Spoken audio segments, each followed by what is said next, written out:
大家好，白们好，今天工作内容第二支啊，也是同一位表友3只表当中的第二支欧米茄的一个海马，也是一块老海马啊。我们看一下实际数据，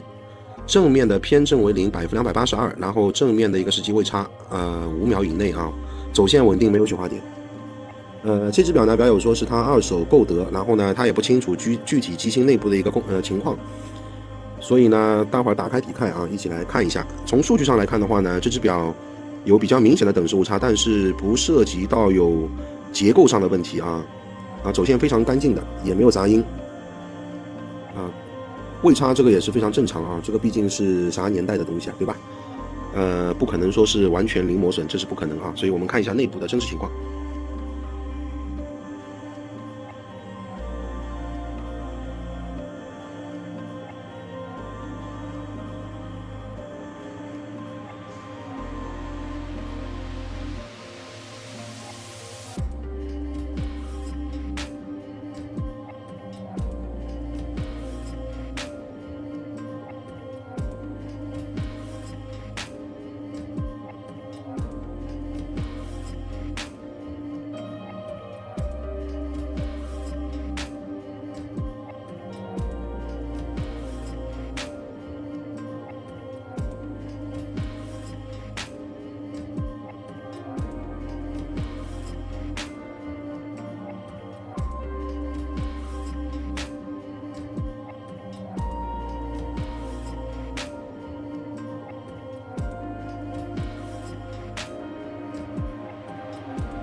大家好，朋友们好，我是徐宝高徐小陈。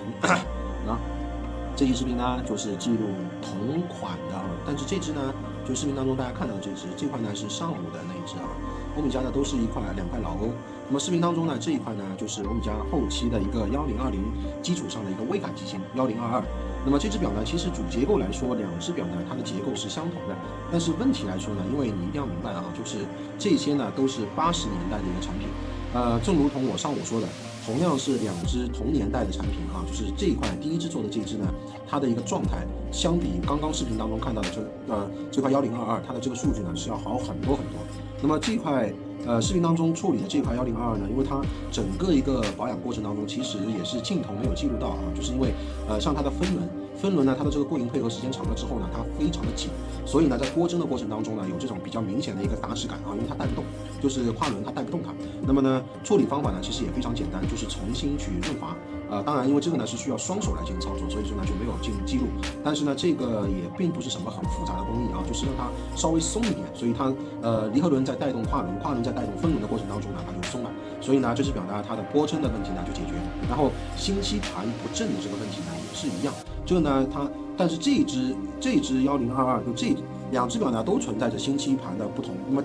第一只表的星期盘的那个不正的原因呢，是因为脱黄，所以就是重新安装即可。这一支呢，它的问题呢是来自于它的那个磨损，就是齿轮时间长了，所以呢它加上它不同源啊，就是它的那个同心度不够，所以说呢它有一点卡滞。那么通过润滑之后呢，相同的这个问题呢也得到一个改善。数据方面呢，这只表的一个状态显然就比另外一只就要差很多了，所以它的摆幅各方面呢，其实稳定性呢相对来说没有边上那一只要好，但是呢在调教之后也基本上能够达到一个日常使用的一个范围。数据方面呢，因为它的摆幅相对来说偏低啊，就是建议这位表友呢，就是如果说能够淘到原厂配件的前提下呢，下个保养周期发条呢进行更换。因为你一定要明白啊，虽然都是欧米茄，但是呢这个呢是属于早期欧米茄自产的机芯，到现在为止呢市面当中所流通的这些关于像565啊，包括像这种1020啊等等这些自产的老机芯的这种库存的所谓的库存的这种全新的配件，基本上是销声匿迹的，是这样子啊，我都没见过，是这样，很少。所以呢，就是但是呢，在国外啊，在境外啊，就是我在这边呢说一下，因为像这一类老机芯呢，其实在一些欧美国家当中，因为他们的那个就是